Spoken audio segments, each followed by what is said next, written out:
en Medicina magna cum laude de la Universidad Central del Este, especialista en asesoramiento genético y genómica clínica de la Universidad de Valencia, España, con un posgrado en citogenética clásica y molecular en la Universidad de Francia, máster en biología molecular, en oncología de precisión genómica, con un posgrado experto universitario en aplicación clínica de la oncología genómica y de precisión de varias universidades de Europa también, y un máster en medicina reproductiva. Actualmente es director científico del Instituto Cronomed en Santo Domingo. Para nosotros es un grato placer contar con su presencia, doctor, con la conferencia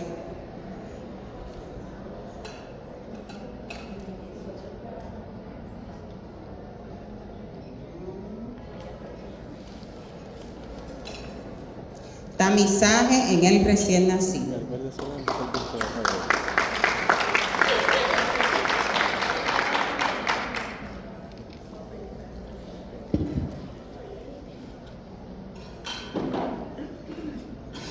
Buenas tardes, damas y caballeros. Para mí es un placer presentar esta conferencia. Vamos a hablar un poco del tamizaje neonatal en un aspecto clínico y de screening, sobre todo. En su definición, no es más que un programa de salud pública orientado a la detección de diferentes patologías congénitas que pueden derivar en la muerte de nuestros pacientes, tanto en las primeras horas de nacido como en los días consecuentes. A partir de allí, este programa tiene como objetivo fundamental detectar alteraciones genéticas que pueden dar origen a patologías puntuales que pueden ser diagnosticadas a través de pruebas moleculares o confirmadas a través de pruebas enzimáticas.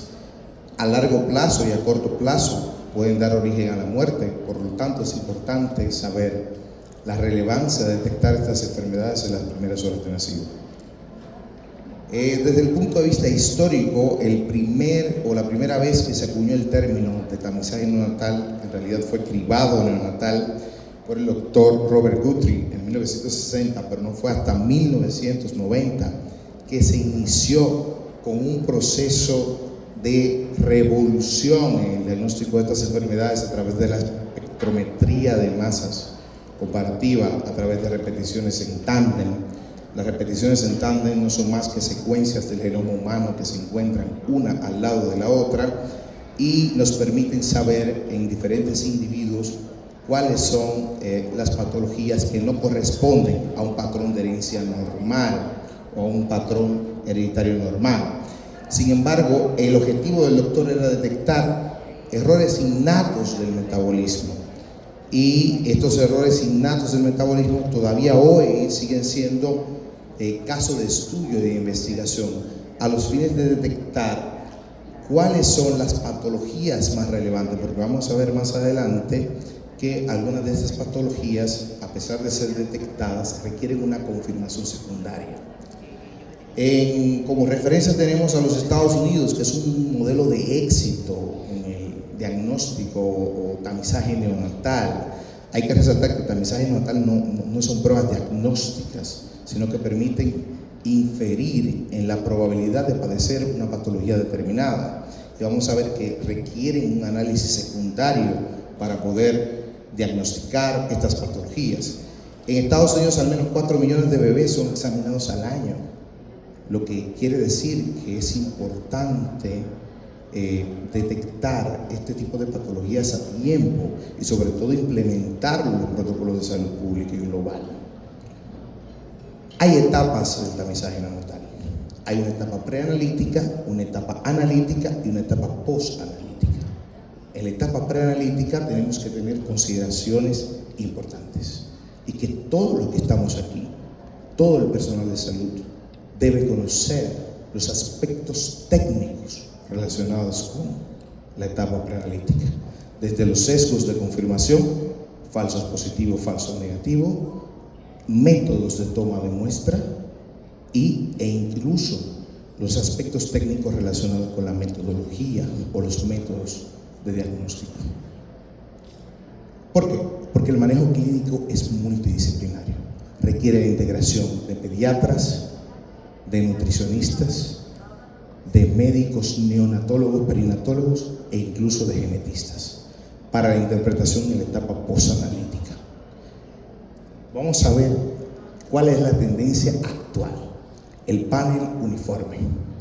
Cuando hablamos de panel uniforme, nos referimos no más y nada menos que a las patologías que debemos estudiar en un panel. No sirve de nada tener el diagnóstico de 200 o 300 patologías.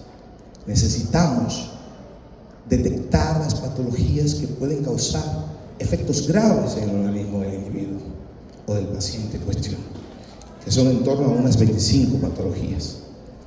Para esto debemos de seguir los criterios estrictos de Wilson-Jochner de 1969, adaptados al screening neonatal. Y es que estas pruebas deben estar disponibles, no solo deben estar disponibles, sino que deben estar a bajo costo. Y además deben de tener la disponibilidad científica o la calidad científica comprobada. De manera que a través de diferentes métodos, ya sea espectrometrías de masas en tándem, que como les he comentado, no es más que la identificación a través de secuencias repetidas, que es el gold estándar actual, ya sea a través de HPLC, a través de ensayos comparados de microarray. Es importante identificar qué ensayos se está utilizando en la prueba que nosotros indicamos. Identificar este ensayo permite identificar su validez científica y a la vez disminuye la probabilidad de tener un sesgo, un falso positivo o un falso negativo. ¿Cuáles son los métodos de colección de la muestra? Esto que vemos aquí abajo no es lo correcto. Tener una tarjeta que indique simplemente el nombre del paciente, fecha de nacimiento, más allá de 3 gotículas de sangre que permitan enviar a un laboratorio una muestra. Esto no permite al biólogo molecular o al bioanalista molecular identificar aspectos relacionados con los sesgos, sino que debe haber una tarjeta de recolección basada en papel filtro, que es lo que indica la guía del Colegio Americano de Laboratorio Clínico, que tenga toda la información clínica del paciente, incluso si ese paciente tuvo bajo peso al nacer, si ese paciente, la madre se expuso a diferentes sustancias durante el proceso perinatal e incluso prenatal. Incluso debemos identificar la edad gestacional y debemos identificar factores asociados a cualquier tipo de nutrición que el paciente haya recibido e incluso si haya recibido transfusión sanguínea. Esto es lo más importante, porque vamos a ver que el tamizaje neonatal, en caso de haber recibido una transfusión sanguínea, debe de hacerse en los 7 días consecuentes. ¿Okay? Vamos a ver que la recolección del espécimen hay que tomar unas consideraciones ideales y recordar que los padres son fundamentales para lograr un diagnóstico oportuno. La negativa de los padres, ya sea por creencias religiosas o por factores asociados a una negativa personal, es importante tenerla en consideración. Sin embargo, lo más importante es recoger el espécimen o la muestra entre las 24 y 48 horas luego de haber nacido el bebé. Hay que tener en cuenta las excepciones en el caso de aquellos que han tenido transfusiones sanguíneas, que debemos de tomar en cuenta que debe realizarse en una fecha posterior de 2 a 7 días después. La FDA recomienda explícitamente verificar la fecha de caducidad de la tarjeta de papel filtro en la cual se toma la muestra. ¿Por qué? Porque esto puede afectar la calidad de los resultados. ¿Dónde o cómo o cuál es el procedimiento para tomar la muestra?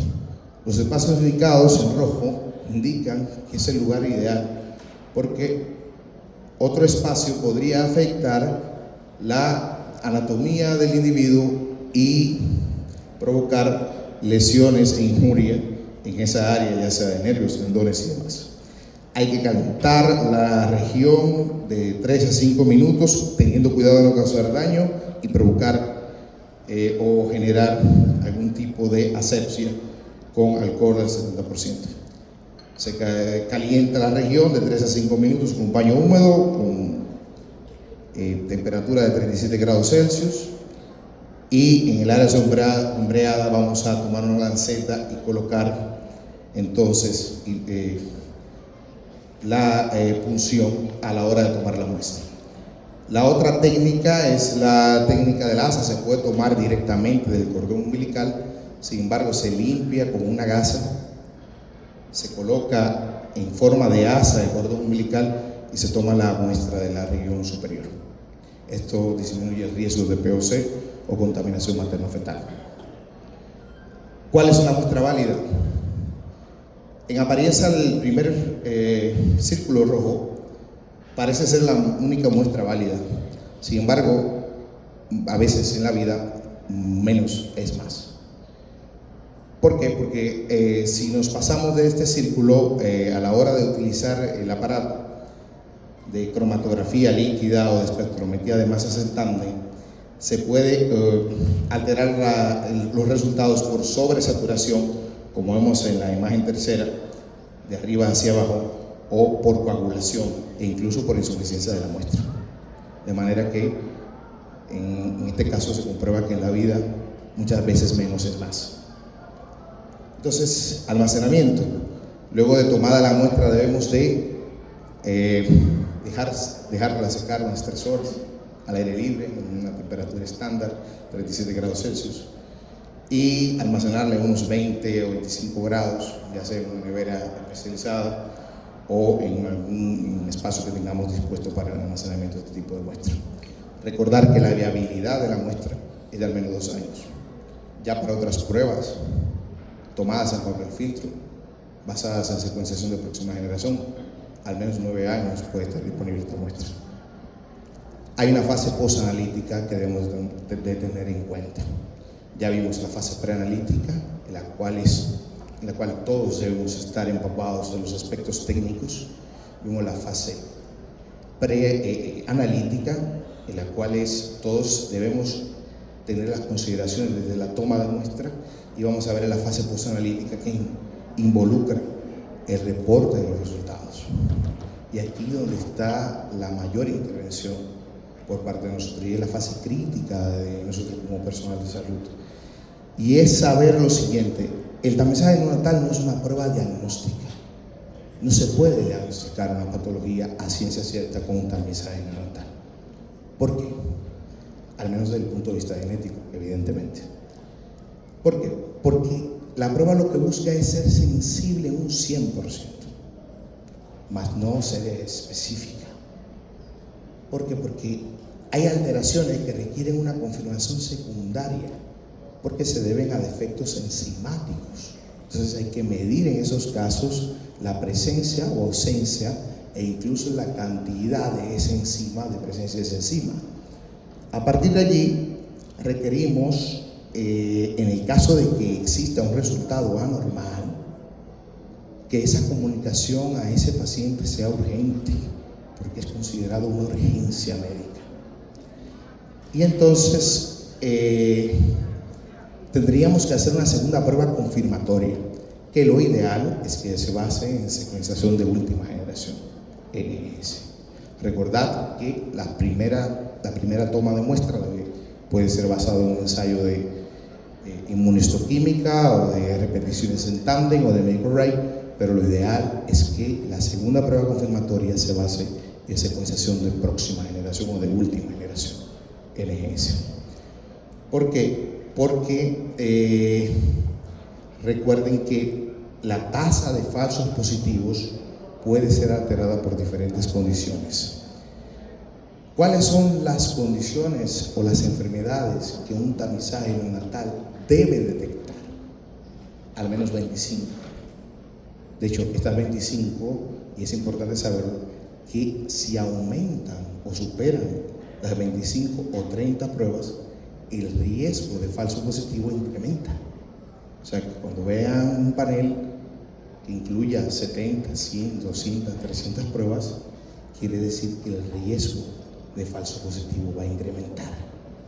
De manera que lo ideal es detectar, y es lo que recomienda el Colegio Americano de Patólogos, las alteraciones más frecuentes que pueden provocar efectos adversos e incluso la muerte en los primeros días del nacido. Y aquí tenemos enfermedades del ciclo de los aminoácidos y la urea. La más frecuente es la fenilcetonuria. Vamos a detectar la presencia de cualquiera de las enzimas que causan la fenilcetonuria y recordar que la alimentación e incluso las transfusiones y la dieta pueden alterar la posibilidad de que aparezca un falso positivo. Tenemos enfermedades de los ácidos orgánicos, que son enfermedades recesivas que pueden causar incluso la muerte en las primeras etapas natales. Y recordar que también la alimentación y la dieta pueden provocar falso positivo. Y un panel ideal obligatoriamente debe incluir hemoglobinopatías. La presencia de anemia de células falciformes, incluso de variantes en cualquiera de los genes asociados a hemoglobinopatías, debe de ser incluido en cualquiera de estos paneles. Ya luego necesitaremos evidentemente la confirmación secundaria. Recordar que el tamizaje neonatal no es una prueba diagnóstica.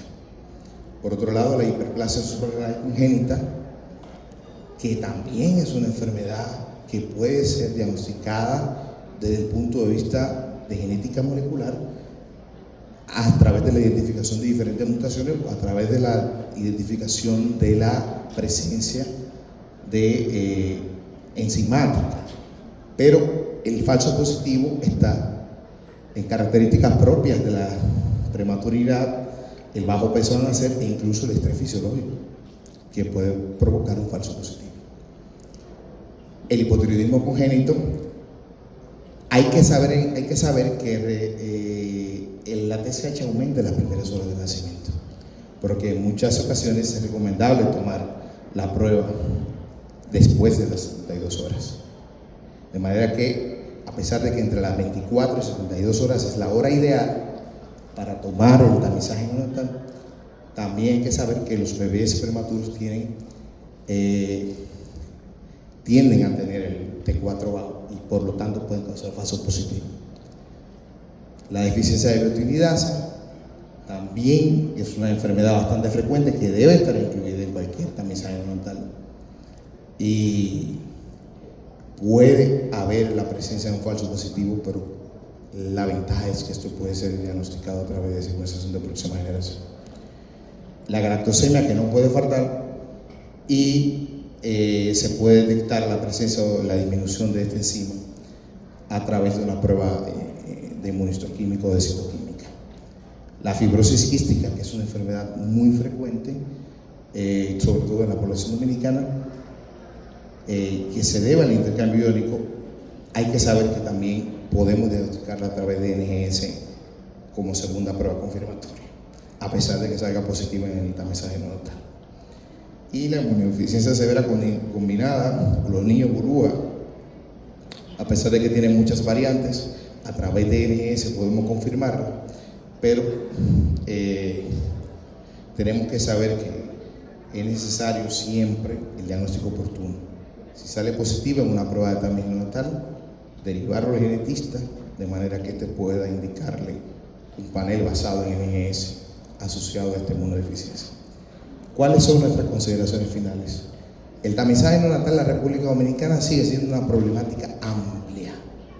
¿Por qué? Porque hasta ahora no hay políticas públicas del todo claras que obliguen tanto a los gobiernos como a las instituciones de salud a implementar estos tamizajes neonatales en todos los hospitales de la República del país.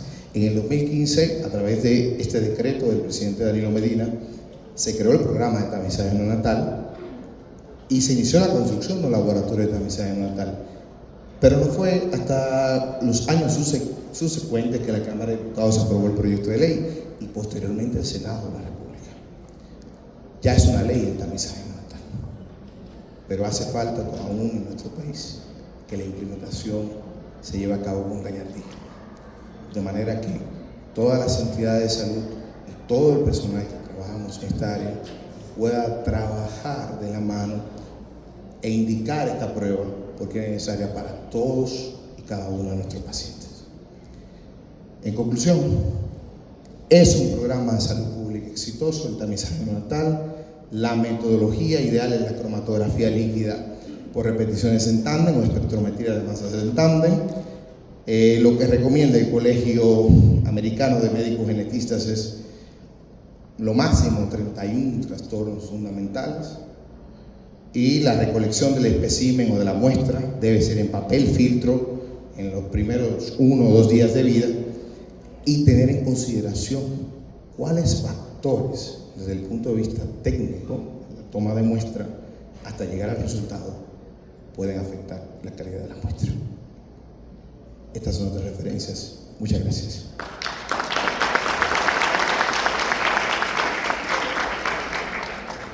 Muchísimas gracias, doctor. Excelentísima conferencia la del doctor, clara, precisa y concisa, en un tiempo justo. Cuántos detalles interesantes acabamos de ver del tamizaje neonatal, muchos de ellos que particularmente yo no conocía y que luego voy a conversar con